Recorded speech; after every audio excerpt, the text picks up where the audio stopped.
Todavía no. Sí, para decirle a Carla, vamos a iniciar.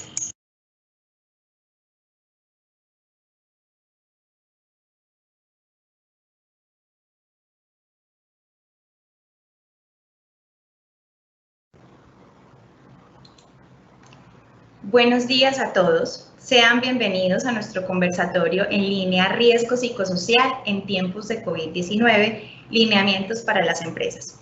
Es un honor para nosotros tenerlos aquí el día de hoy. Deseamos que este espacio sea de su agrado y utilidad y que puedan participar activamente y acompañarnos, por supuesto, con sus comentarios y preguntas a través de nuestro chat. Mi nombre es Carla Bolaños, yo soy psicóloga ocupacional del equipo de SICOL. Para quienes no nos conocen, SICOL es una empresa líder en consultoría y asesoría en temas de salud y seguridad en el trabajo, sistemas de gestión de la información y somos expertos en riesgo psicosocial y psicología ocupacional. Tenemos amplia experiencia con empresas nacionales e internacionales de diferentes sectores económicos. Hoy en Colombia, estamos a la vanguardia con contenidos y servicios relacionados. En la actualidad, como es de conocimiento de todos ustedes, enfrentamos un escenario inexplorado, un escenario que ha exigido de nosotros, los profesionales y especialistas de la seguridad y la salud en el trabajo, un rol activo frente a la necesidad que se ha presentado en el ambiente de trabajo, en nuestros trabajadores, en nuestras empresas. Por tal razón, SICOL comparte hoy este contenido, que pretende, en primer lugar, brindar contexto sobre la situación actual, reflexionar un poco sobre cuál es la experiencia y el impacto que la misma ha ocasionado en el trabajo, su significado y la relación que tiene con los factores de riesgo psicosocial y, a su vez, con la solución instrumental que actualmente se adopta en Colombia. En segundo lugar, revisar las implicaciones prácticas, operativas y jurídicas de la evaluación de riesgo psicosocial en este momento histórico. Y por último, plantear posibles retos y alternativas para dar respuesta activa a estas necesidades. Estos temas serán abordados y daremos al final un espacio para retomar las preguntas que ustedes nos vayan haciendo en la medida del curso de esta conferencia. Podrán escribirlas en el chat, serán compiladas por psicólogos de nuestro equipo de trabajo y serán respondidas por nuestro invitado del día de hoy, el doctor Idier Torres. El doctor Idier Torres es magíster en salud ocupacional, especialista en psicología de la salud del trabajador y gestión del talento humano y la productividad. Es docente universitario en varios claustros del país y fuera del país. Es gerente general de SICOL, consultor y asesor de diferentes empresas nacionales e internacionales en temas de salud laboral. Cuenta con alta experiencia en temas de acoso laboral, riesgo psicosocial, estrés laboral y salud mental en el trabajo. Sin más preámbulo, doctor Idier Torres, adelante.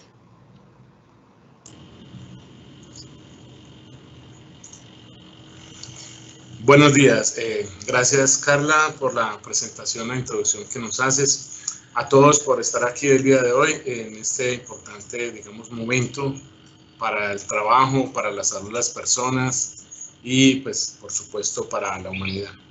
Vamos a conversar un rato acerca de temas importantes, como lo mencionaron hace un momento. Va a haber un momento para participación. Entonces, yo voy a dar inicio a la presentación del día de hoy y en el chat espero que sus preguntas puedan aparecer. Muy bien.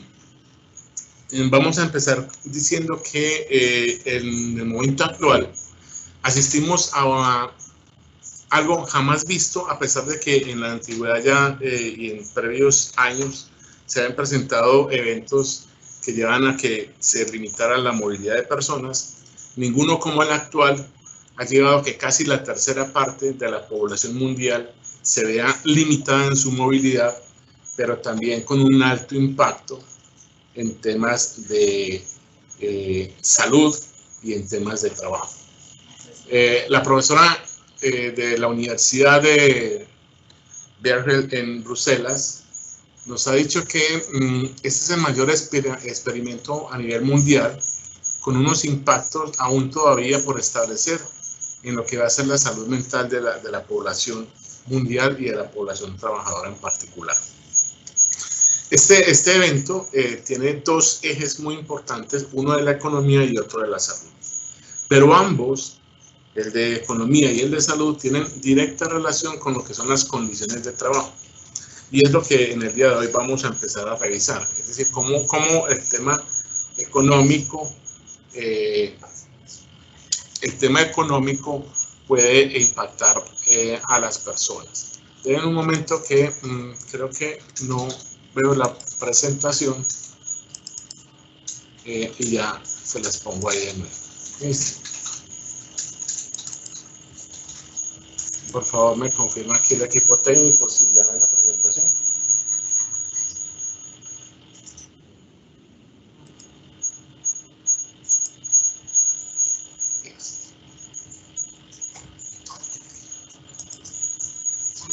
¿Ahí? Perfecto. Bien. Faltaba ese punto yo compartirle la pantalla. Entonces les decía que se trata de un evento sin precedentes por la magnitud y la intensidad de lo que está ocurriendo, que tiene dos ejes importantes. Uno, lo que es el tema de salud, y dos, el tema de trabajo. Y que ambos confluyen y impactan lo que comúnmente se denomina factores de riesgo psicosocial laboral, siendo una categoría realmente menor si consideramos la perspectiva de lo que impacto puede tener en términos de salud mental y trabajo.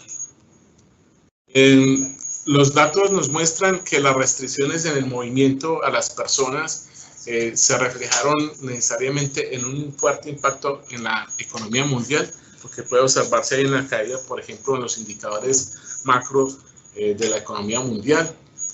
Y de acuerdo a este estudio que publicó el 30 de junio la Organización Internacional del Trabajo, podemos ver aquí algunos datos para que nos interesen el día de hoy. En esta primera gráfica ustedes pueden ver en color más oscuro la proporción de personas que trabajan en el mundo en países en los cuales se estableció el cierre de todos los lugares de trabajo. Ustedes ven esta parte más oscura. Ven que en abril, mayo tuvimos picos más altos, junio empieza a abrirse, que coincide, porque nosotros como Colombia participamos de esos datos, diferente al comportamiento de otros los países en el mundo. Y de otro lado, ¿cuál es el impacto en pérdidas de horas de trabajo y cómo se traduce eso en pérdidas de puestos de trabajo? Es bastante fuerte lo que ha sucedido y podemos ver aquí la caída tan pronunciada con datos en este caso del Banco Mundial en el tema de económico. Estos datos ya son de Colombia. Si ustedes pueden ver la tasa de desempleo publicada esta misma semana por el DANE. Ustedes ven aquí alrededor del país en color azul de un 21.2% y un 24.6% en zonas digamos, de las grandes ciudades. Es bastante pronunciado. Y otro estudio publicado hace 15 días por el Banco Interamericano de Desarrollo muestra que en el inmediato futuro los efectos que va a tener en los ingresos y en la clase de las personas, vamos a tener un incremento muy fuerte en la tasa de personas que van a pasar a ser pobres, de la clase vulnerable que se va a incrementar, de la clase media consolidada que se va a reducir, y obviamente las personas con altos niveles de ingresos van a tener un menor impacto. Esto tiene relación con los factores de riesgo psicosocial, lo vamos a ver enseguida cómo va a impactar. ¿Cuáles son las proyecciones y las estimaciones? No son nada buenas, ustedes lo ven ahí. El impacto, por ejemplo, que tiene para Colombia, vemos aquí, es mucho más pronunciado en las mujeres que en los hombres. De hecho, las mujeres son un grupo vulnerable, entre otros que vamos a ver más adelante. Ese es uno de los grupos más vulnerables y particularmente en Colombia, casi 30 puntos porcentuales de la afectación en las condiciones de trabajo. Bien, ¿qué proyecta la OIT en digamos, en esta publicación? En horas perdidas y impacto en puestos de trabajo, plantean tres escenarios. Un escenario hipotético de referencia para el tercer trimestre, que es un menos 4.9%. Un trimestre o un escenario más favorable y uno más desfavorable de un 11.9%. Todavía es muy temprano para establecer cuál de los escenarios se va a proyectar. Sin embargo, todas las predicciones de los grupos económicos a nivel mundial y de las autoridades económicas se han quedado cortas respecto al impacto. Entonces, todavía no se sabe qué va a pasar respecto a las condiciones de empleo, pero ellos sugieren unas medidas de carácter, digamos, político, que los gobiernos debieran adoptar para impactar esto. Esencialmente, favorecer la generación de empleo. Y aquí abajo ustedes pueden ver el porcentaje del PIB que está dedicando el gobierno a la ayuda de las personas. Y lo ven ahí en términos de países con un ingreso alto, que se dan en azul, países de ingreso medio en rojo, países con ingreso medio alto en más oscuro y países con ingreso bajo en amarillo. Nosotros podemos situarnos en Colombia entre ingreso bajo o ingreso mediano bajo, y ustedes ven que es muy bajo lo que se está aportando, y eso va a tener un impacto severo en las condiciones de trabajo y en la salud mental. Hoy ya hay preguntas e investigaciones acerca del impacto en la salud mental en el mundo. En Colombia se han publicado algunos estudios con algunas limitaciones, igual que los estudios a nivel mundial, sobre qué está pasando con los trabajadores a partir de los cambios generados por la pandemia y los impactos económicos. En esencia, lo que nos están diciendo es que la primera respuesta que estamos viendo de las personas, lo que puede corresponder a los llamados trastornos, digamos, de tipo ansiógeno, por un lado, otros trastornos de tipo estrés postraumático, y algunos otros que no exactamente son un cuadro clínico o un trastorno, sino que son síntomas, digamos, más entre leves y severos, que tienen que ver con síntomas más fisiológicos, problemas de calidad del sueño, incremento de consumo de sustancias psicoactivas, entre otros. Y por supuesto, los grupos vulnerables, entre ellos las mujeres, los empleados del sector salud y las personas con una condición previa de salud mental, tienen ya unas complicaciones muy severas, no solamente por el confinamiento, las restricciones de la actividad laboral o la pérdida de la actividad laboral, sino también pues, por la imposibilidad o limitación en el acceso a los servicios de salud, que ahorita vamos a comentar un poquito qué está pasando eso en el país, en Colombia. Y de hecho también, y es una cosa importante pues, para que lo tengamos más adelante, también se han planteado nuevos instrumentos para evaluar síntomas iniciales en poblaciones no clínicas, que eso es muy importante para definir proyecciones de intervención en temas de salud mental en general y de salud mental y trabajo en particular. Muy bien. ¿Cómo está Colombia? Justo en medio de la pandemia, un mes casi después de que se produce el cierre, digamos, en el caso del país, se publica el COMPES, que es un instrumento muy importante para temas de política pública.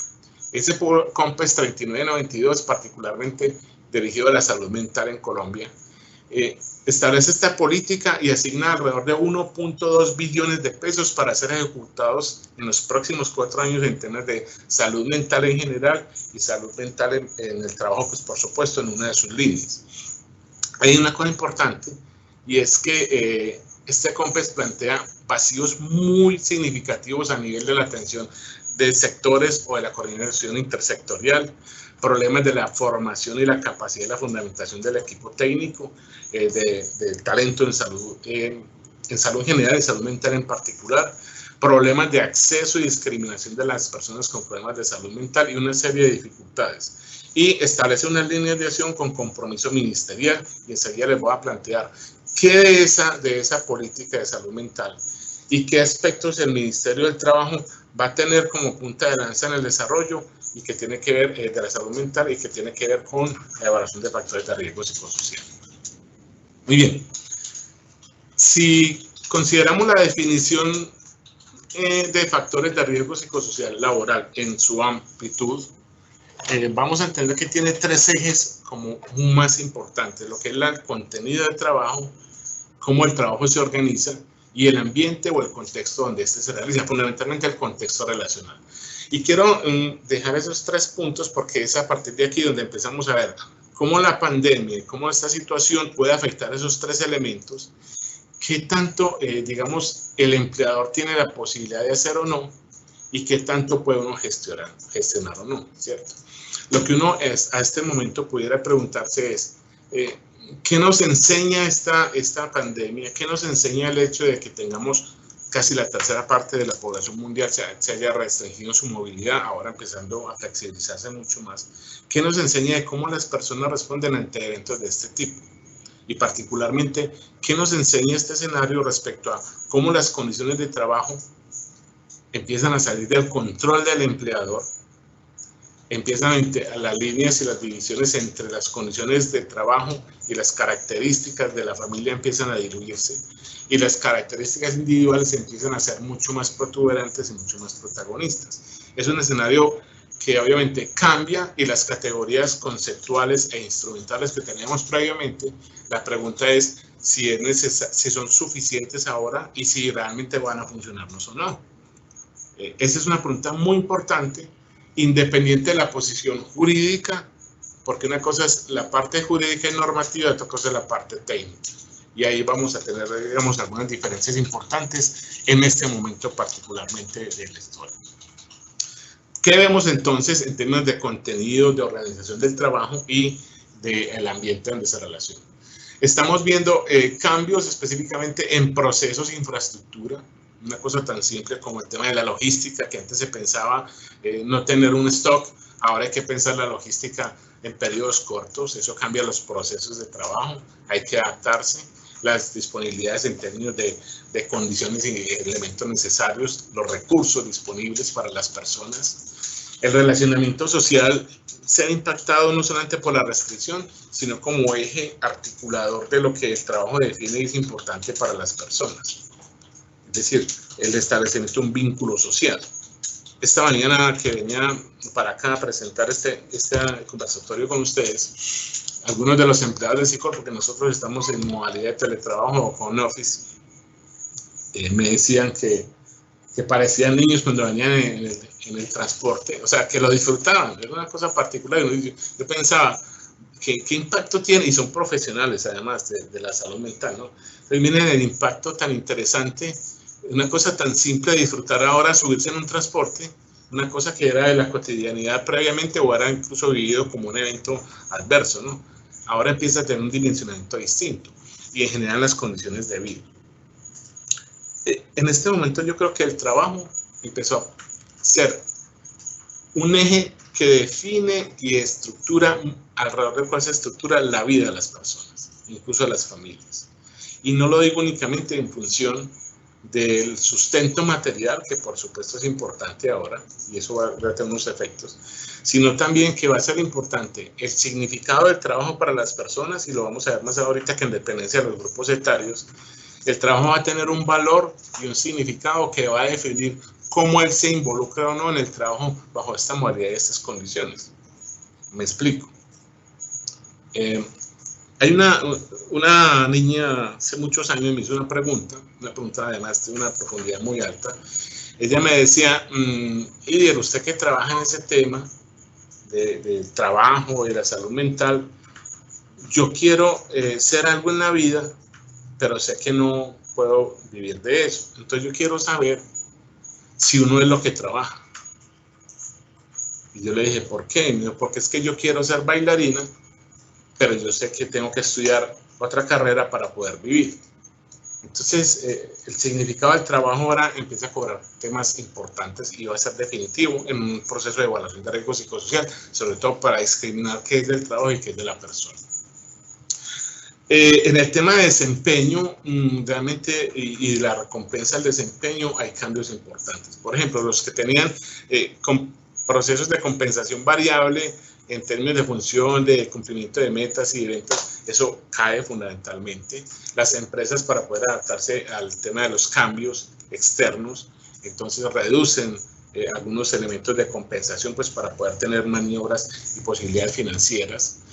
Y hay una variable que ahorita se lo voy a explicar un poquito más, la posibilidad de acompañamiento y soporte y seguimiento del trabajador bajo estas condiciones es realmente un reto muy grande.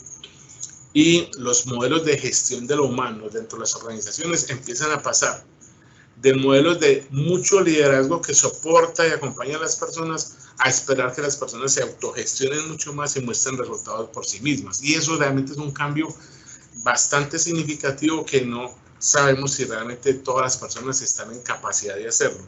Quiero decir, a ser capaz de autogestionarse en ambientes donde no tienen un líder que está ahí atento todo el tiempo a ver qué ha hecho o qué no ha hecho. Ese es un tema bastante significativo que de cara a un proceso de evaluación de riesgo psicosocial tiene un impacto importante, porque lo vamos a ver más adelante, en la solución instrumental de Colombia, incluso ni la de Chile ni la de México, tienen una formulación de un modelo de liderazgo detrás. O sea, eso carece de un modelo de liderazgo establecido. Y eso es absolutamente necesario para poder interpretar los datos actualmente.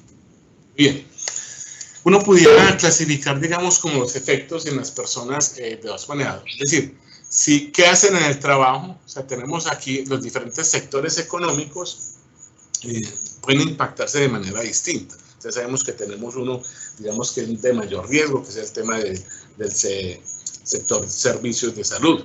Pero tenemos el sector real, manufactura, industria, que están paralizados prácticamente, es decir, que no pueden hacer su trabajo de forma remota, que requieren estar ahí en la planta de producción. Pero tenemos otro grupo de personas que pueden hacer su trabajo total y completamente, incluso lo pueden hacer desde su lugar de trabajo o lo tienen que hacer. Este grupo de personas, lo que ha mostrado la revisión de la literatura hasta el momento, es que las personas que tienen que salir a hacer su trabajo por definirse esencialmente, en donde antes lo hacían, experimentan síntomas de ansiedad leve por los temores al contagio en espacios públicos o en relacionamiento con otros. Datos como incluso comportamientos ya más hostiles o agresivos, o desde, digamos, el tener que compartir el espacio de transporte con otra persona.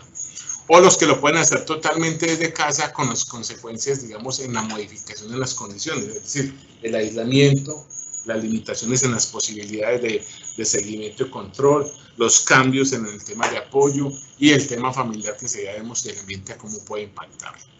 Y tenemos otro grupo que puede hacer su trabajo no completa y totalmente, sino que lo puede hacer de manera parcial en su lugar de trabajo o en su casa, dadas los cambios que existen.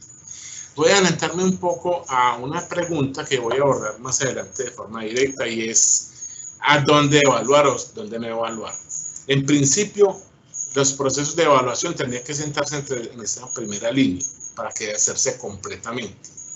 Lo que no significa que no podamos evaluar los que lo están haciendo parcialmente, y ahorita les voy a contar cuál es la propuesta metodológica para hacerlo de esa manera y qué implicaciones tendría eso. Ahí es donde empezamos a ver los direccionamientos jurídicos respecto a los direccionamientos técnicos. Las personas que están haciendo algo diferente, es decir, que no pueden hacer su trabajo como lo venían haciendo antes, sino que tienen que cambiar incluso de vocación, es realmente un reto. Imagínense ustedes una persona que toda la vida estudió para ser administrador de empresas y hoy se ven en la situación en la cual ya no puede ser administrador de empresas, pero su organización le ofrece la posibilidad de hacer otro tipo de roles. Es decir, esa persona ya no está buscando hacer eso que soñó hacer, que para lo que estudió y hizo por muchos años, sino que tiene que cambiar de foco o de rol laboral. Eso es un reto muy grande y va a tener impactos bastante significativos en la salud mental, y hay que definir cómo se va a atender a esta población, porque generalmente vamos a tener presumiblemente mayor probabilidad de incremento de tasas de depresión, sentimientos de inutilidad o poca valía personal y profesional. Muy bien, esa es una clasificación que podemos hacer. Y segundo, en dependencia del sector económico, uno va a poder ver que esto se pronuncia o se ve de una manera distinta. Ahora, el hacer el trabajo desde casa, lo que ha mostrado es que el trabajo de alguna manera se comportaba, el solo trabajo, independiente de las condiciones psicosociales del trabajo, la compensación, el tema de relaciones, se comportaba como un factor amortiguador o protector de ciertas condiciones de vida.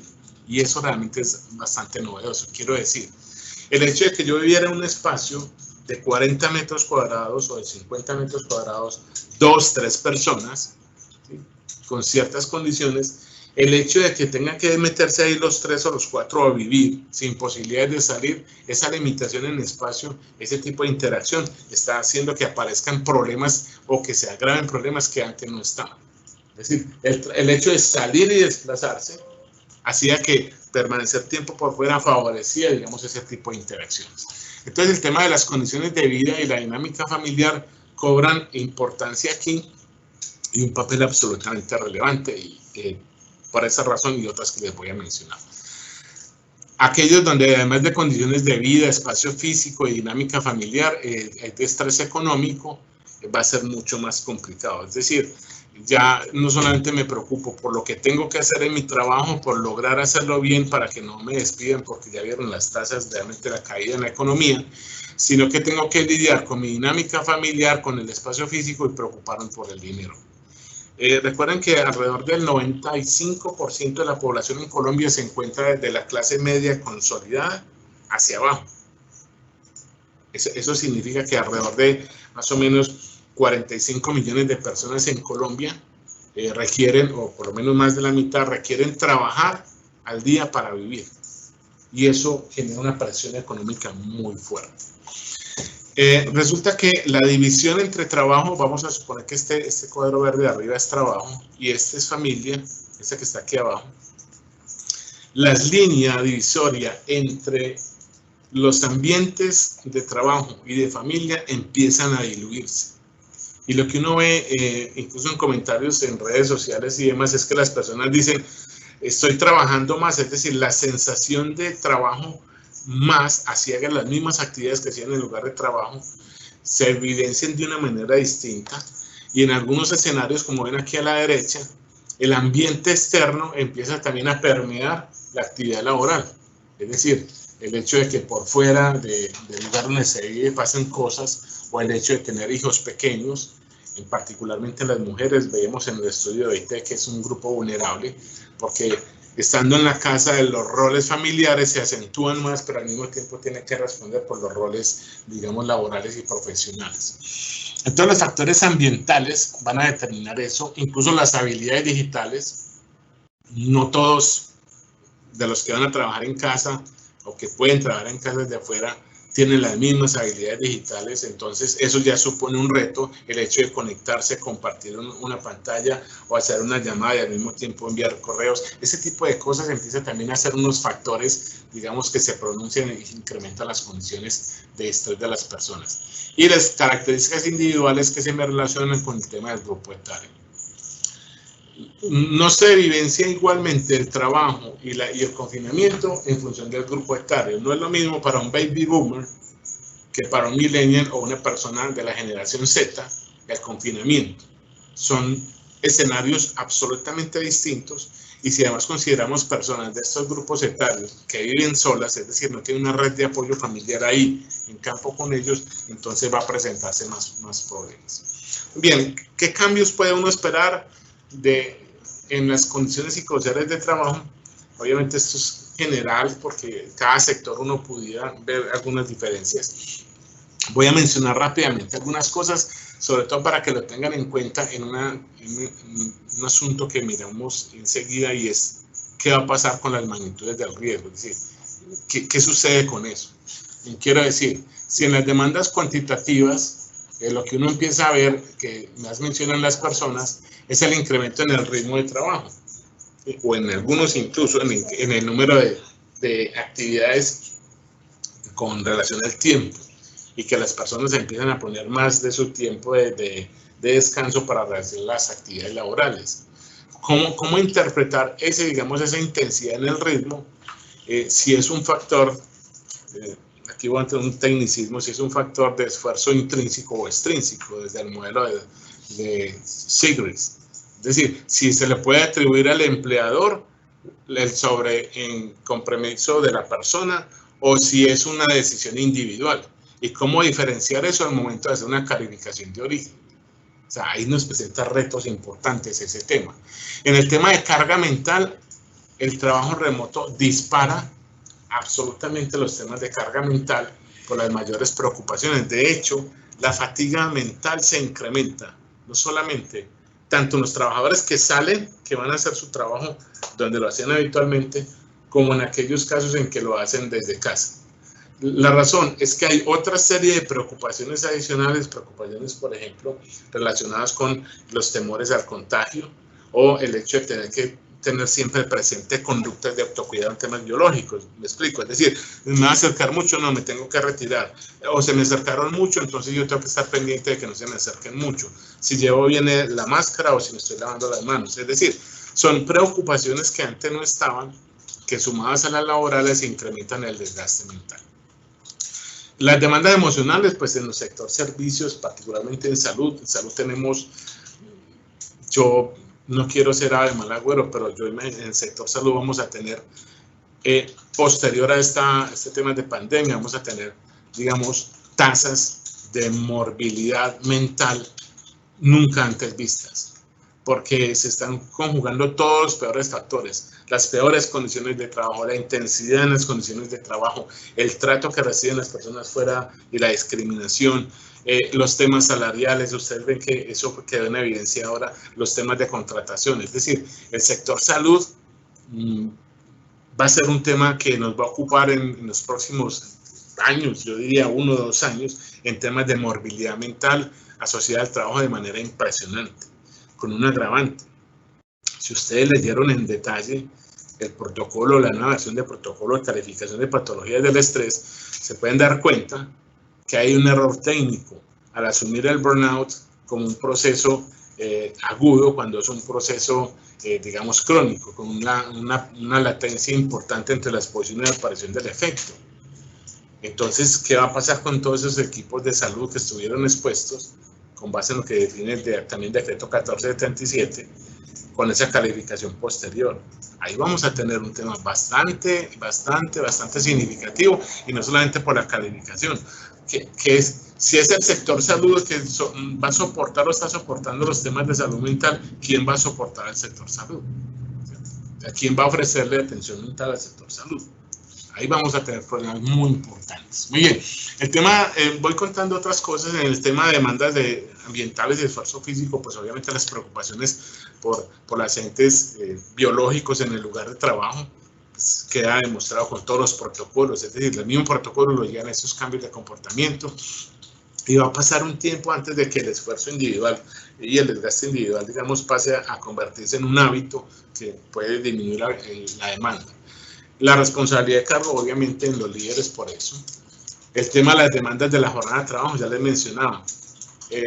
Yo extiendo mi jornada de trabajo, ¿cómo diferenciarlo? Y ahí es un reto para el empleador. Es decir, ¿cómo establecer los horarios y las cargas de trabajo a través de métodos específicos para que el exceso de trabajo se pueda explicar por otras variables, o por falta de recursos, o por falta de capacidad y competencias de las personas, o por sobredemanda cuantitativa, objetiva y específicamente? Es decir, ahí realmente falta determinar todo ese tipo de cosas.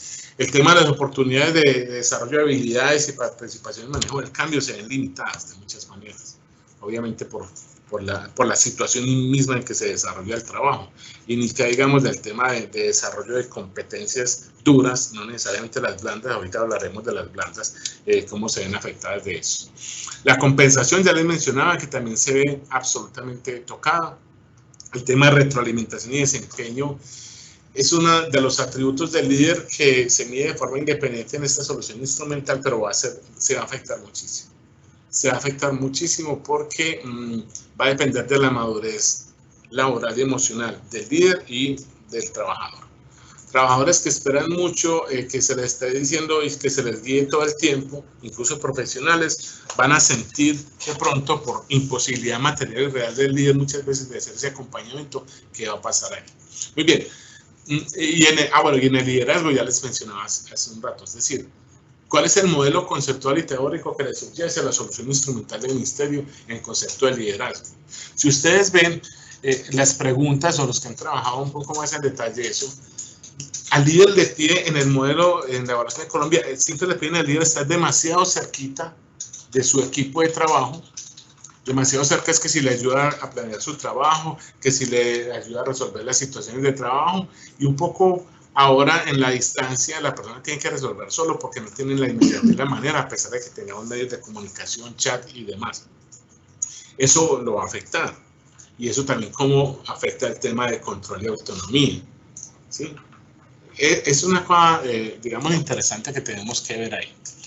Bien, voy a ir a temas más, digamos, de la pregunta de la cotidianidad, pero aquí voy a combinar varias cosas. Uno, la parte conceptual con la parte jurídica. Cuando digo la parte conceptual, es un poco más allá, incluso la parte teórica. Sí, el ministerio hizo un pronunciamiento reciente respecto al tema de COVID y evaluación de riesgo psicosocial, básicamente lo dividió en dos aspectos. Primer semestre, hagan gestión de intervención con apoyo de las ARLs, y en segundo semestre hagan procesos de evaluación. Básicamente, de manera gruesa fue lo que planteó, pero yo voy a ir un poquito más allá de eso. En ninguna de las normas expedidas por el gobierno hasta ahora se ha puesto en suspenso la obligación legal del empleador de hacer el proceso de evaluación, es decir, sigue vigente esa necesidad.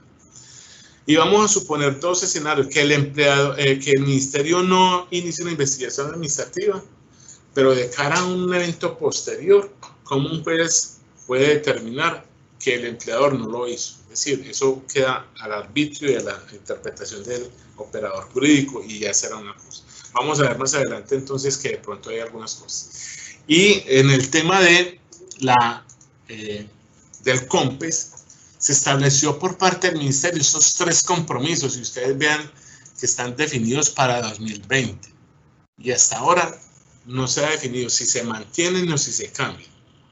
Es decir, en la política, para dar despliegue el tema de la política de salud mental en Colombia, el ministerio tiene esos 3 compromisos.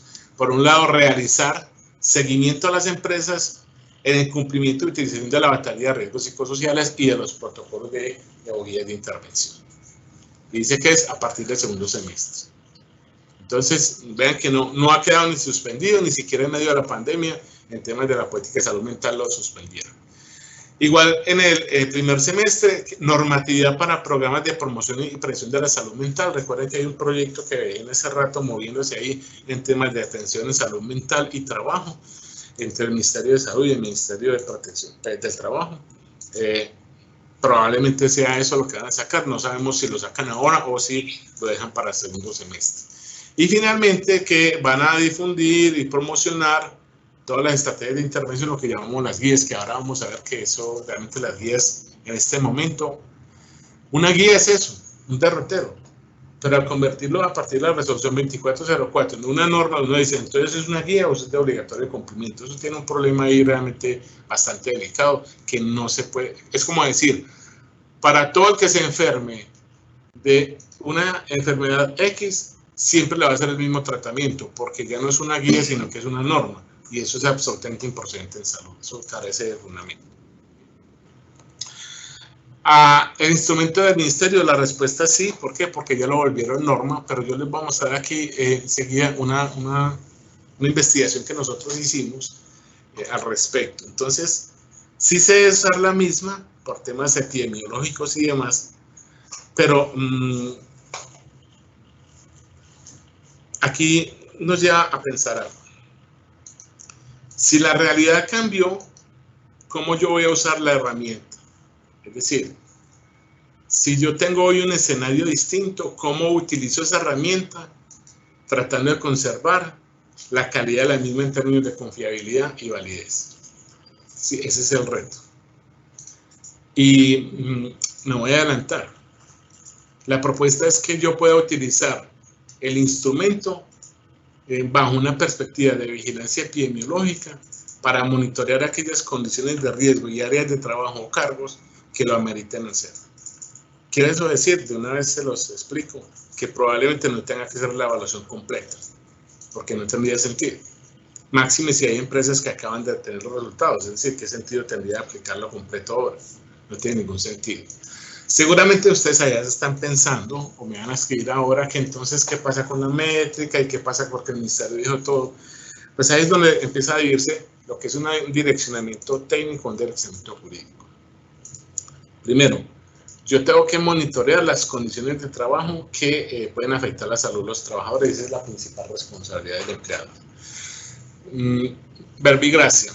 Yo tengo problemas de ruido en la organización, pero yo no le hago una sonometría a todos los puestos de trabajo ni le hago audiometría a todos los trabajadores. ¿Para qué? Yo lo hago en aquellos espacios donde tengo presiones sonoras por encima de lo que establece la norma, que son 85 decibeles. Entonces, yo creo que hoy la realidad nos lleva a que pensemos el uso de los instrumentos, de las soluciones instrumentales, más tratando de entender la realidad y no tratar de, al contrario, de someter la realidad y adaptarla a una parte instrumental. Eso sería técnicamente inadecuado. Obviamente hay cuidados que tener ahí, el tema de no comprometer la confiabilidad y la validez. ¿Qué pasa con la métrica? No pasa nada, si usted aplica una dimensión completa, tiene la información de la dimensión. Si aplica un dominio completo, tiene la información del dominio. Pero si no aplica todos los dominios y todas las dimensiones, no tiene información del constructo completo, pero tiene la información que requiere. Eso técnicamente es posible. Se hace en el monitoreo y vigilancia de otros factores de riesgo en las condiciones de trabajo. ¿Es posible desde el punto de vista instrumental hacerlo? Sí, y técnicamente es adecuado. Entonces ya ahí tenemos, digamos, una salida en esta dirección. Bien, esta pregunta es muy importante, pero de cara a procesos de calificación de origen, o de efectos o de daño a la salud, ¿cierto? Para establecer pérdida de capacidad laboral. Puede ser que se deje ahí, dejar, digamos, la nota de que se hizo bajo esas condiciones, pero realmente eso es para quien vea los datos posteriores, los pueda interpretar de una manera distinta, porque ya vamos para allá. Hay un problema en la interpretación. Desde antes y ahora mucho más. Quiero decir, no podemos continuar trabajando en la interpretación de los datos simplemente por las magnitudes. Eso no tiene sentido. O sea, ¿qué me dice a mí que una organización tenga en demandas del trabajo el 27% alto o el 57% alto? O sea, la pregunta más importante allí es cuáles son las causas, cuáles son las fuentes del riesgo. Y eso es lo que realmente permite diferenciar cuáles son los focos de intervención y permite afinar las estrategias. Es decir, ¿qué hago yo con un trabajo que tiene un rasgo de patrón de comportamiento tipo A o un workaholic y empieza a mostrarme datos muy altos en condiciones de demandas del trabajo? A ver, yo entonces, ¿cómo voy a sugerir que es un problema de organización del trabajo, número de tareas, cuando realmente es una demanda intrínseca a lo que le está pasando al trabajador? Entonces, uno de los grandes problemas aquí va a ser cómo interpretar los datos. Y aquí volvemos a alejarnos un poco del documento técnico que conocemos como la batería, que dice que para los niveles de riesgo alto y muy alto establecer un sistema de vigilancia epidemiológico, que es probablemente no. Probablemente en este escenario haya que leerlos desde el punto de vista epidemiológico, es decir, cuál es la probabilidad o el exceso de riesgo, qué factores me llevan a que eso se esté presentando, es decir, cuáles son las fuentes del riesgo. Y ahí creo que sí debe aparecer la expertise de ustedes como profesionales. O sea, la diferencia, los problemas que tenemos de evaluación en Colombia es porque se ha creído que evaluar es simplemente aplicar un cuestionario y decir un porcentaje, una proporción. Eso no es evaluar.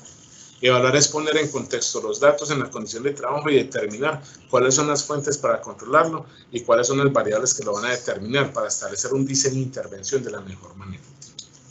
Muy bien. La otra pregunta es cómo recoger, o sea, el método de recolección de información. Por mucho tiempo el ministerio sostuvo la tesis de que recoger información de manera online y no papel y lápiz afectaba la confiabilidad y la validez de los instrumentos. Pues nosotros en el año entre 2015 y 2017, nosotros nos planteamos esas mismas preguntas y tratamos de buscar evidencia científica para eso, porque no existía, aparte de comentarios en eventos públicos o de conceptos emitidos desde el ministerio, pero no había ninguna evidencia científica que sostuviera eso. Entonces nosotros hicimos una serie de estudios con todos los instrumentos de Colombia, lo de afrontamiento, lo de estrés, el extralaboral, el intralaboral. También nosotros ya venimos trabajando con otra serie de instrumentos en la parte de personas de capacidades psicológicas y de resistencia en afrontamiento. Es decir, testeamos todos esos instrumentos. Este resumen que hay aquí fue presentado, todos esos estudios, en el Congreso Mundial de ICO, en lo que tiene que ver con factores de riesgo psicosocial. Y es un estudio que pretendía responder a una pregunta, y es si recoger información de manera online, conservando la estructura de los instrumentos, la métrica, toda la parte instruccional, afectaba la confiabilidad y la validez de los estudios, de los instrumentos. Y la respuesta, de acuerdo a una metodología que digamos para hacer estudio con ecuaciones estructurales, para hacer, digamos, estudios confirmatorios, no solamente estudios de exploratorios como los hizo el ministerio antes de publicarlo, la respuesta nos dice es que no, que la confiabilidad y la validez de los instrumentos en Colombia no se ve afectada cuando usted recoge de manera online, conservando las características del instrumento original y la métrica original. Y ahí está, fue presentado en 2017. Entonces, la pregunta es que si recojo online o recojo papel y lápiz, no tiene sentido. Realmente eso obedece más a unos problemas prácticos del día a día. Es decir, si el trabajador puede acceder a un dispositivo o no, o si es más fácil recoger papel y lápiz o no. O sea, son preguntas distintas, más operativas, pero nada tiene que ver con la calidad de la información.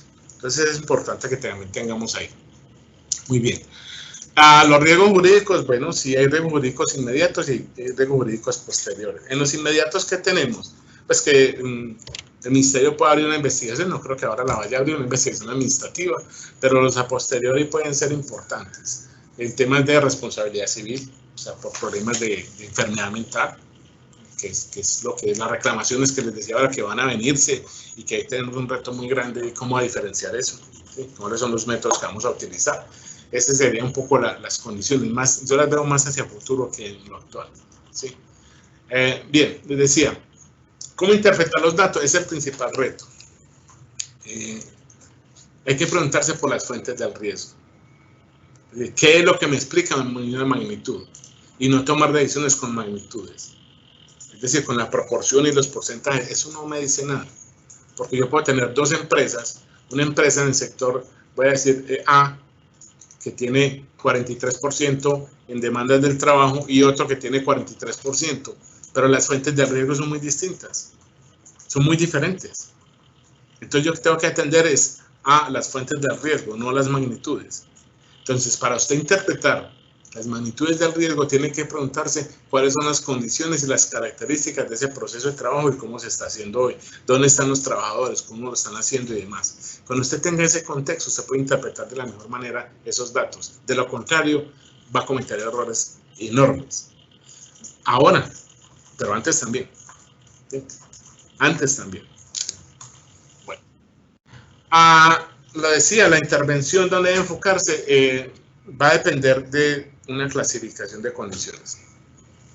Lo que uno ve habitualmente es que las personas confunden lo que es la intervención del riesgo con la intervención de los efectos. Los factores de riesgo psicosocial, vimos la definición hace un momento, se refiere a cómo el trabajo se organiza. Otra cosa es cómo las personas reaccionan al ejercicio y la ejecución de ese trabajo. Son dos focos diferentes, ¿cierto? Entonces, lo que uno ha visto es que se ha psicologizado la intervención del riesgo psicosocial bajo la premisa de que depende de cómo las personas vivencien la situación. Claro, eso es cierto. Y se les decía ahora, por ejemplo, en grupos etarios se vive diferente las situaciones de trabajo. Pero eso no significa que estoy interviniendo al riesgo. Te los voy a poner con un ejemplo muy sencillo. Si yo trabajo el tema de ruido, cuando tengo exposiciones por encima de 85 decibeles, dos trabajadores al mismo tiempo no desarrollan la hipoacusia igual, porque hay variables que median esa condición, la sensibilidad, especificidad. Y el hecho de que los dos trabajadores no lo desarrollen al mismo tiempo no niega la condición de exposición. Eso es una cosa muy importante. Entonces, la intervención de riesgo psicosocial, primeramente se debe dirigir al tema de las fuentes del riesgo de tipo laboral. Y en otro sentido, dirigir a la mitigación cuando las fuentes de riesgo psicosocial no sean modificables o sean riesgo inherente en la condición de trabajo. Y eso es una cosa distinta. Y todas las digamos, recursos que nos dio el Ministerio, que nos ofreció para hacer ese proceso de intervención, hay que leerlo con cuidado. Muchos, si ustedes las han leído, muchos están orientados a intervención sobre las personas, pero se declara que están interviniendo sobre el riesgo. Y esa es la razón por la cual, después de que hacen un seguimiento en la evolución y la magnitud del riesgo, empiezan a ver que eso no está cambiando. Claro, si es que no están interviniendo el riesgo, están interviniendo las personas. Eso es un mal enfoque en el proceso de intervención. Entonces, ahí hay que tener en cuenta, digamos, cómo se plantea la situación. Ahora, el hecho de que yo tenga condiciones de trabajo denominadas riesgo inherente no significa que yo no pueda intervenir sobre las personas. Es decir, hoy más que nunca va a ser un reto para las organizaciones trabajar con las personas. ¿Por qué? La responsabilidad directa del empleador no es intervenir en las personas. La responsabilidad son las condiciones de trabajo. La información que tomamos de las personas ahora es mucho más importante para intervenirlas porque esas condiciones se pueden, digamos, acelerar por la condición actual o por las condiciones de trabajo. ¿sí? Eso es muy importante. Yo no puedo decir que no haya responsabilidad, pero no es directa del empleado. Ahí hay un tema. Y en el tema, aquí hay un tema importante. Cuando se plantea en la política de salud mental que la estrategia que va a seguir el Ministerio del Trabajo para trabajar salud mental y trabajo es a partir de la evaluación de factores de riesgo psicosocial, ahí tenemos algo que nos falta. Porque eso no es trabajar en salud mental. Casi todos los modelos que yo he visto que han publicado de salud mental realmente no son de salud mental, son de enfermedad mental. De hecho, si ustedes revisan las ofertas que hay de salud mental en las CPS y IPS de este país, todas están centradas en enfermedad, en tratamiento.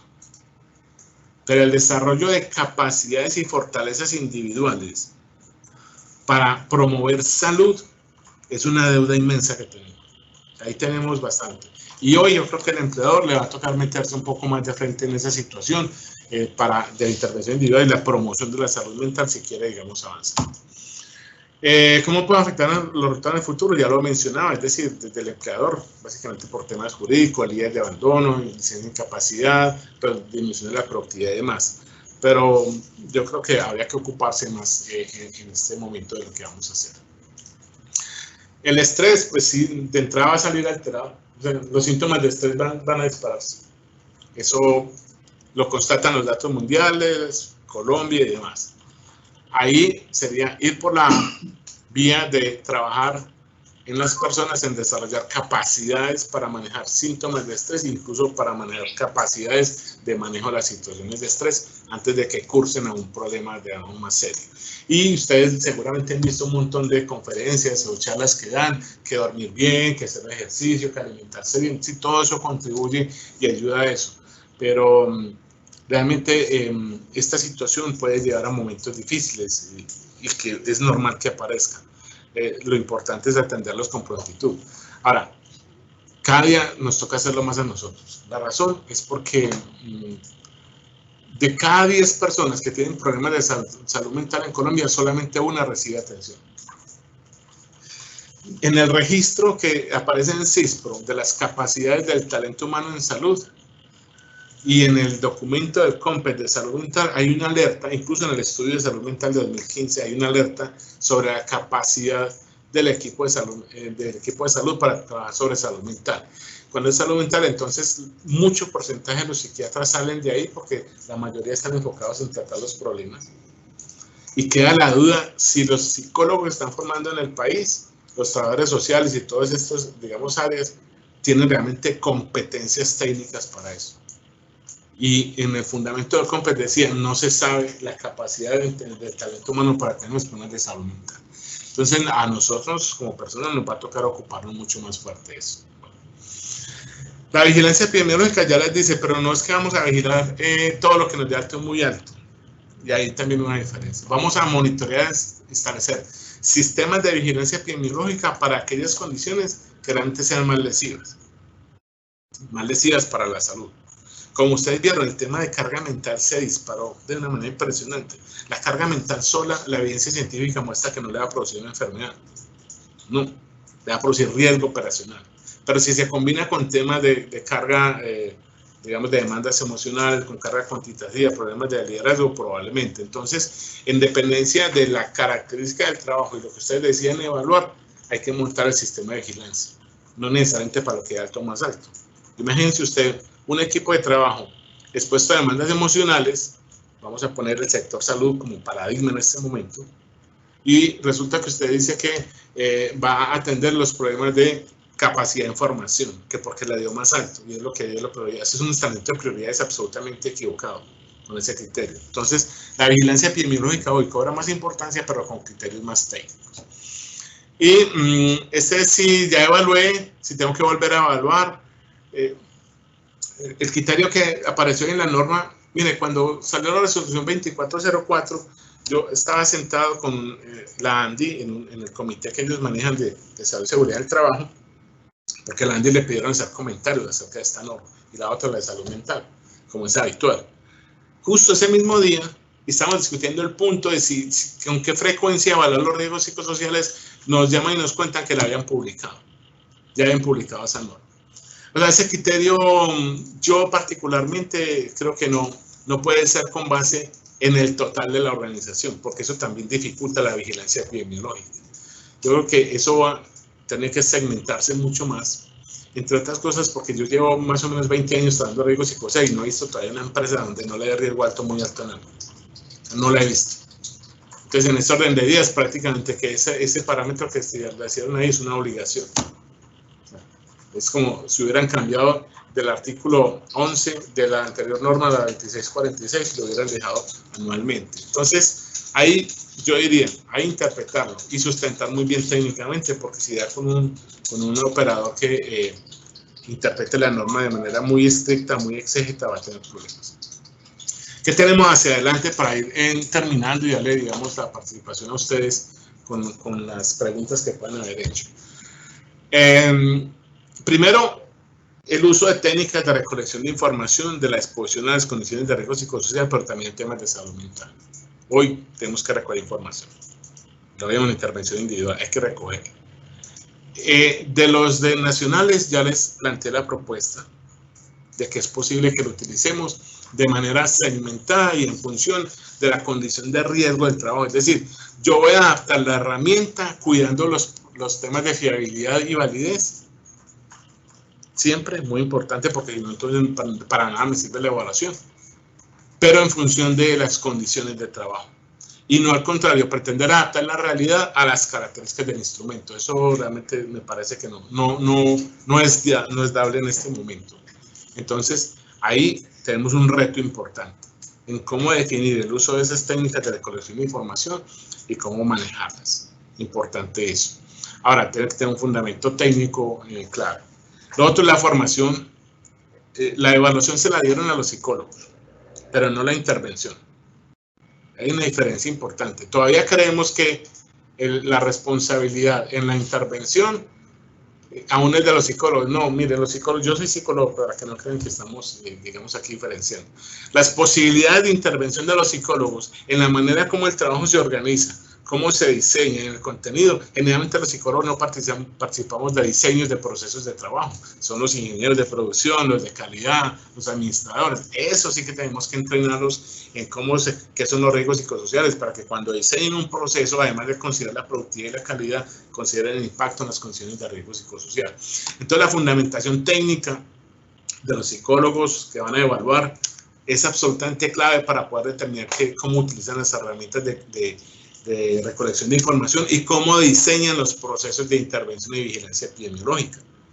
Particularmente en la vigilancia epidemiológica hay un vacío muy grande de parte de los psicólogos que van a formaciones en posgrado. Tienen 16 horas o 32 horas en total y salen con una licencia para operar. Entonces, realmente ahí hay grandes vacíos en formación, digamos, conceptual y técnica, particularmente de los psicólogos y del lado de los médicos cuando se meten en temas de salud mental y trabajo. Y el otro gran reto que tenemos, ya para finalizar, que es lo que viene, es en el tema de la determinación del origen de las patologías mentales relacionadas con el trabajo. La propuesta metodológica que tenemos en Colombia actualmente es un poco, va por la vía más de lo epidemiológico, es decir, de recoger con un modelo multicausal, de recoger múltiples fuentes de exposición, establecer periodos de latencia de aparición de la enfermedad, que se refiere como una exposición previa de 12 años, y descartando por un método de ponderación de exposiciones, define si es laboral o no. Yo creo que hoy, dado lo que he dicho previamente, que los límites entre los aspectos familiares, los aspectos individuales y de trabajo empiezan a diluirse o intercambiarse de una manera tan frecuente, ese equipo calificador va a tener que, digamos, tener muy buena capacidad técnica, volvemos a la fundamentación, para tener, además de ese modelo epidemiológico, un modelo clínico, incluso de explicaciones, es decir, poder definir los mecanismos por los cuales se produjo esa enfermedad y responder a la pregunta de qué papel cumplió el trabajo en el mecanismo de producción de esa enfermedad. Es decir, que va a requerir mucho más fortaleza para eso. Bueno, yo quiero dar paso, digamos, a un tema de preguntas y comentarios para no extenderme mucho. Entonces, quisiera saber, en este caso, para preguntarle a Carla cómo vamos, Carla, qué comentarios hay, qué inquietudes hay para que empecemos a interactuar con las personas un momento.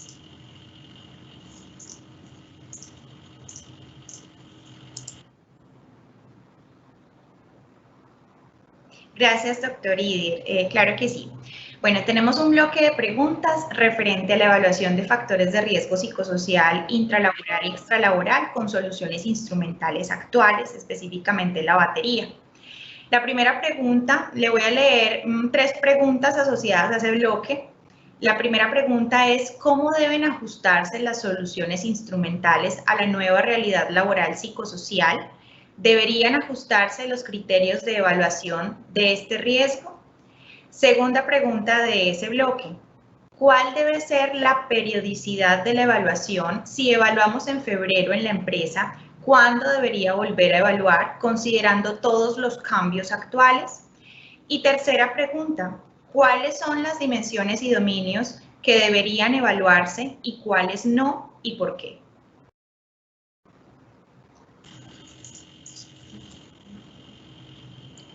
Perfecto. Lo primero es que los cambios que hoy podemos considerar a la solución instrumental es en su forma de uso, pero no en su métrica. ¿Sí? O sea, los cambios que podemos ajustar sería la manera como vamos a usarlos, pero no en la métrica, porque si tocamos un poco la métrica y la estructura en la cual está redactada, digamos, cada uno de los ítems, afectamos, digamos, la confiabilidad del instrumento. Entonces, ese es el primer principio, mantenerlo.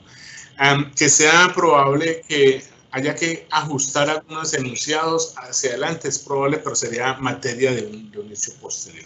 Entonces, es un primer elemento.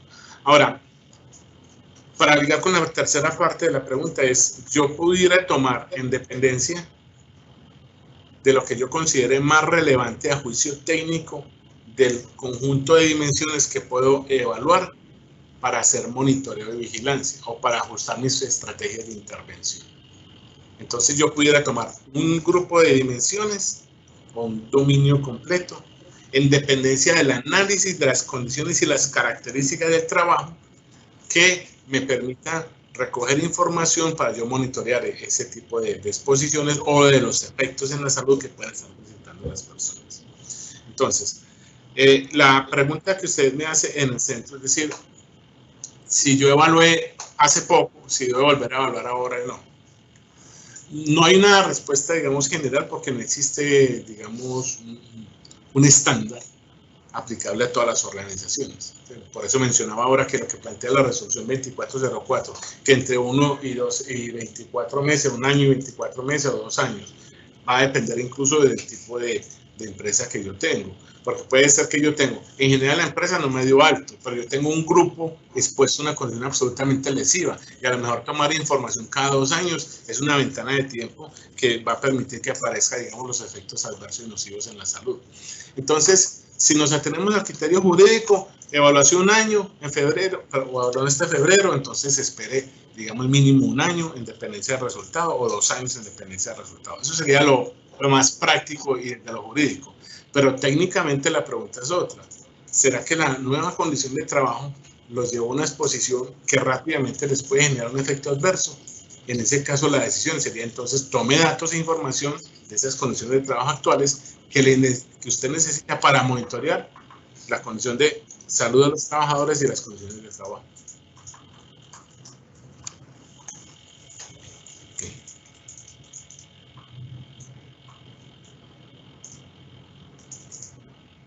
Gracias, doctor Idir, por sus respuestas. Agrego otras 2 preguntas también del mismo tópico y son las siguientes. ¿Se puede priorizar áreas que se evalúan y otras que no? ¿Cuál sería el criterio de priorización? Y la siguiente, ¿el ministerio está ajustando las propiedades psicométricas de los instrumentos para que puedan ser aplicados?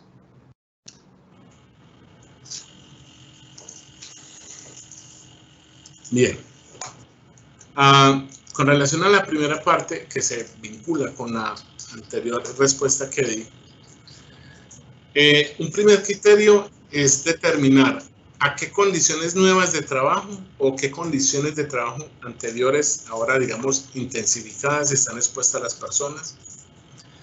Y si esas condiciones psicosociales de trabajo han mostrado, de acuerdo a la evidencia científica, y le refiero a 2 documentos que pueden consultar rápidamente, uno que publicó la OMS en el año 2010 sobre la evidencia científica disponible hasta ese momento de la vinculación de los efectos y daños en la salud con la exposición a factores de riesgo psicosocial. Ese tendría ahí un referente técnico para eso. Y el segundo es un documento que publica también OIT en el año 2016 sobre las condiciones psicosociales de trabajo en el mundo, incluso por continente, mostrando también esa relación. Entonces, la forma de establecer qué monitoreo, de qué dimensión o dominio recoge información, en primer momento lo define si el cambio de trabajo o las condiciones de trabajo llegan a exponer a situaciones de este tipo que son más lesivas. Yo pudiera dejar en aras de, digamos, de la economía o de la rapidez otras dimensiones que no están tan presentes de manera significativa o que no es necesario recordar en este momento, porque lo que me interesa ahora es atender a las posibles problemáticas de exposición, ¿cierto? Que yo conozca, el que sepa, no existe hoy un trabajo del ministerio en la dirección de ajustar el instrumento. Los esfuerzos que han ido encaminando el ministerio hasta ahora están consolidar el instrumento como de referencia nacional, que lo hizo con la resolución 2404, establecer el conjunto de medidas y guías de intervención como referentes de intervención, igual que la vigilancia epidemiológica, y modificar el protocolo de calificación, que fue lo que se hizo ya. Y en esos 4 instrumentos es donde el ministerio hoy se la está jugando y hace parte de la estrategia de contribución del ministerio a la política de salud mental en el país. Sería eso.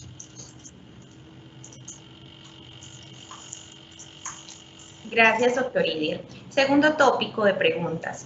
Respecto al programa de salud mental en el trabajo, ¿es necesario desarrollar estrategias para potenciar los primeros auxilios psicológicos? Siguiente pregunta. ¿Cómo se debe orientar un programa de salud mental en el trabajo como una estrategia para impactar el riesgo psicosocial? Y tercera pregunta, ¿qué actividades deberían realizarse en un modelo de salud mental para el manejo del estrés de los empleados?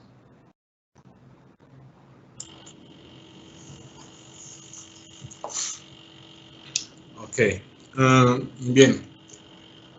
Sobre lo primero, el tema de PAP, primeros auxilios psicológicos, está sugerido en la literatura, está sugerido en Colombia incluso en una de las guías.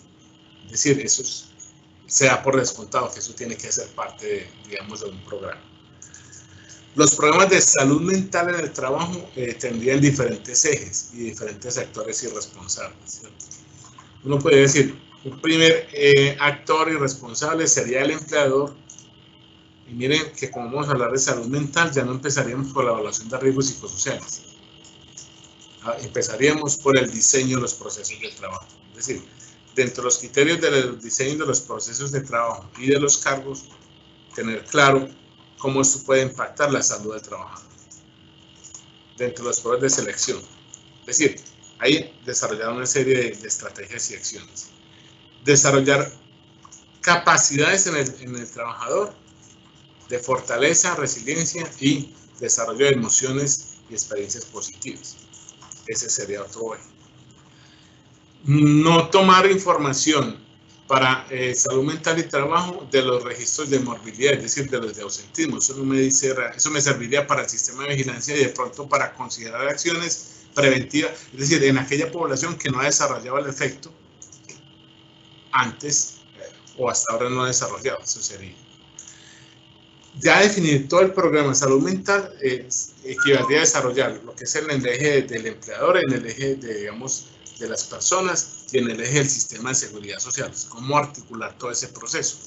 Porque lo que se ha proyectado hasta ahora es que la estrategia de intervención en salud mental del empleador tiene responsabilidades limitadas. Tiene responsabilidades limitadas en el desarrollo de eso. Y el otro componente fuerte que se ha planteado en el tema de salud mental del trabajo tiene que ver con el tema de sustancias psicoactivas que realmente si fuéramos a atender salud mental, no sería únicamente sustancias psicoactivas, tendría que ser con conductas, digamos, de adicción o de dependencia, para poder incluir los problemas de juego y otro tipo de problemas que pueden haber ahí relacionados con eso. Muy bien. ¿Hay algunas otras preguntas? Sí, doctor Idir. Hay tres preguntas más y ya para hacer el cierre. Según la doctora Villalobos, solo se deberían impactar los empleados en riesgo alto. ¿Usted qué considera al respecto y cómo guardar la confidencialidad de ello? Siguiente pregunta. ¿La intervención se puede realizar a distancia? Y la última pregunta que tenemos es, ¿se puede considerar que las jornadas de trabajo han cambiado y deben ser intervenidas de una manera diferente? Ok.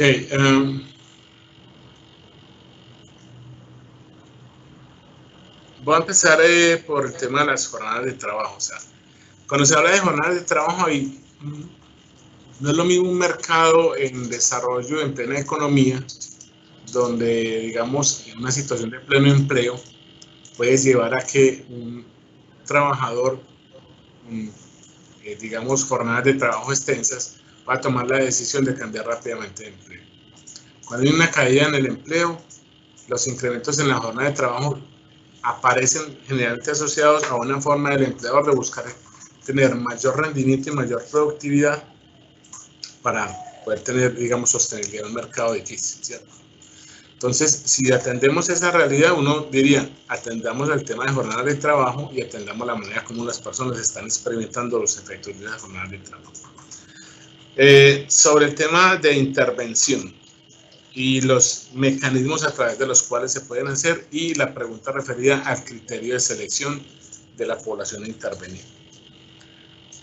Yo difiero del criterio simple que está escrito en la materia de que en dependencia de lo que es alto, muy alto, es lo que yo debo intervenir.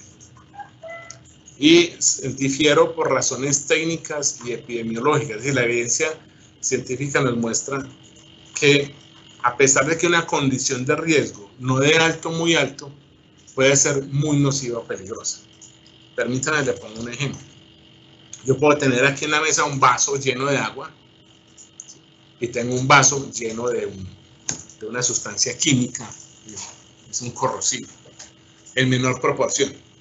Si yo sigo el criterio que están planteando ahí, que atienda primero lo que es alto y muy alto, yo me voy a trabajar las propiedades toxicológicas de intervenir en el agua, cuando la probabilidad del agua de generar un efecto adverso es casi que ninguna, a no ser que es un agua contaminada, ¿cierto?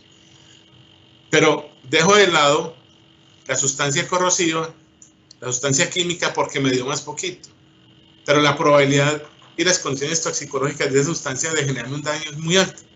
Entonces yo difiero realmente de ese criterio. O sea, realmente lo que debe llevar a determinar cómo elijo qué intervenir es las características de cada condición psicosocial de riesgo, es decir, la probabilidad de generar un efecto adverso, y por eso cité dos estudios como de referencia, organismos multilaterales, pero es demasiada literatura al respecto.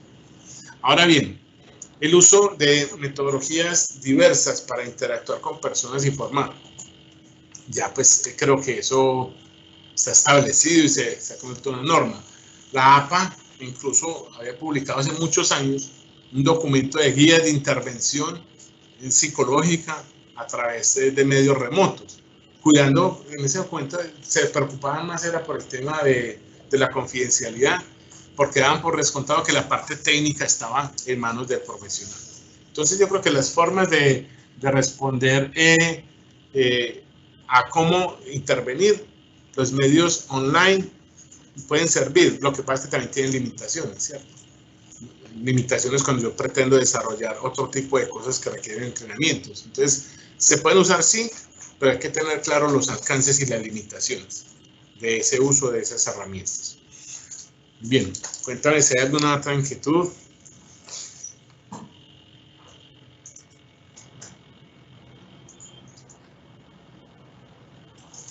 Sí, doctor Idir, gracias. Tenemos un tercer bloque de preguntas, son solamente 2 preguntas. y son referentes a la calificación del estrés luego del COVID. ¿Cómo se ponderan los factores intra y extra en los procesos de calificación? Y ¿se deberían considerar nuevos instrumentos en la evaluación para suministrar información adicional a estos procesos? Muy bien, en el ajuste que hubo en el protocolo de forma reciente, o sea, recientemente, en la actualización que se hizo del protocolo, se incluyeron variables individuales, o sea, lo cual es muy importante. Es decir, siguiendo el modelo multicausal para efectos en la salud, antes se habían considerado las variables individuales, pero se recogían, pero realmente no se utilizaban en la mecánica de calificación. Ahora se incluyeron. Es un buen punto. La ponderación que existe hoy, la norma metodológica, no ha cambiado. Por eso mi sugerencia es que en el proceso, digamos, de levantamiento de la exposición que lo hace el psicólogo, tenga una fundamentación técnica muy importante para poder justificar la valoración que hace del tiempo, la exposición y la intensidad, y que lo pueda justificar. Y que segundo, que el equipo calificador, del cual generalmente no hace parte el psicólogo, son los médicos laborales y demás, que pudieran tener más la decisión de la calificación con base en criterios clínicos, sumado obviamente a la exposición. Pero hoy no hay cambios en la metodología de calificación. Hoy no hay cambios en ese tipo. Ahora, ¿que hay que recurrir a otro instrumento? Sí, yo estoy de acuerdo. En procesos de calificación hay que recurrir a otro instrumento. De hecho, quedó planteado que para calificar habría que recoger información clínica de las características, por ejemplo, de personalidad, de la evolución del cuadro y otra serie de instrumentos. Entonces yo diría que en ese proceso de calificación hay que reforzar la etapa final, que es la valoración del caso a caso, con criterios más clínicos, después de haber pasado por el tema epidemiológico. Esa sería, digamos, mi apreciación al respecto.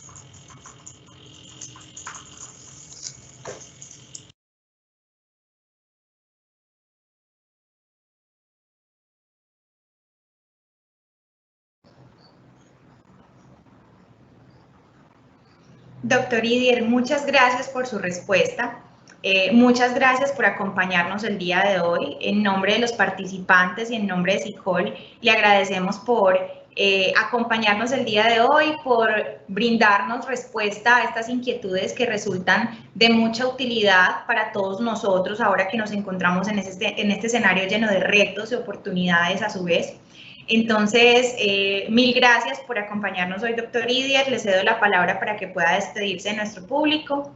Adelante, por favor. Gracias.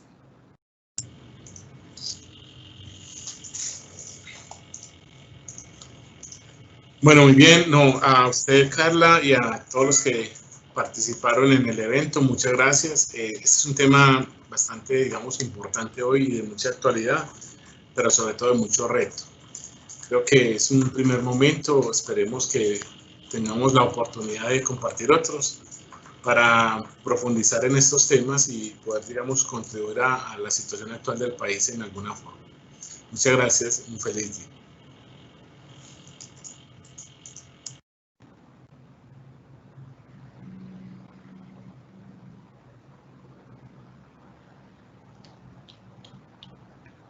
Gracias, doctor Didier. Muy bien. Yo creo que lo que nos ha comentado el día de hoy el doctor Didier, con todo esto nos queda claro que este escenario nos lleva a abrirnos a nuevas perspectivas. En SICOL estamos alineados a esas nuevas miradas, buscando siempre armonizar los aspectos que favorezcan la salud, la seguridad, la funcionalidad de las personas dentro del contexto de trabajo, llevando a hacer esos contextos de trabajo entornos mucho más productivos, saludables y felices. Los invitamos a contar con nosotros como aliados estratégicos para sus empresas. Esperamos encontrarnos en otros eventos de este tipo y recuerden que pueden encontrarnos en redes sociales, LinkedIn, nuestro canal de YouTube como SICOL y en nuestra página web www.sicol.co. Muchas gracias a todos, les deseamos un excelente día. Qué pena, recuerdo, las preguntas que pudieron haber quedado para responder, vamos a hacerlas nuestro equipo de psicólogos técnicos en el chat. ¿Listo? Muchísimas gracias a todos por asistir. Les deseo un excelente día. Hasta luego.